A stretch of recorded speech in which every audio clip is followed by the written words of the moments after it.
নমস্কার আমার মিষ্টি বন্ধুরা, তোমরা সবাই কেমন আছো? আশা করি তোমরা সবাই খুব ভালো আছো। আমি খুব ভালো আছি। দেখো আজকে একটা কেক ভিডিও নিয়ে আসলাম। প্রথম কেক ভিডিওটা নিয়ে আসলাম যাতে কেক ছিল।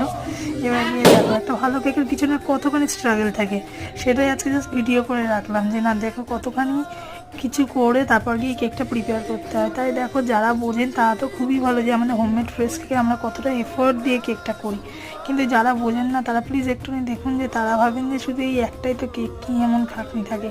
কিন্তু দেখুন এই একটা কেকের পিছনে আমাদের অনেকটা এফোর্ট থাকে। তবে গিয়ে হ্যাঁ, আমার যারা ক্লায়েন্ট আছেন, যারা নেন আমার কাছ থেকে কেক, তাদের মধ্যে অনেকেই বোঝেন যে না সত্যি কেক করতে অনেকটা খাটনি থাকে। সেই জন্য আমি যখন যেরকম ধরনের কেক প্রিপারেশন করে দিই এবং তার জন্য যে চার্জেসটা বলি তারা সেই চার্জেসটাই বোঝেন যে না এটা সত্যিকারেরই কাজে লাগে, তার জন্যই তারাও সেই চার্জেসে রাজি হয়ে যান।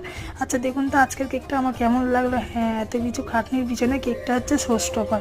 কেমন লাগলো অবশ্যই জানাবেন। কাস্টমার রিভিউটা দিয়ে দিলাম। Thank you for watching.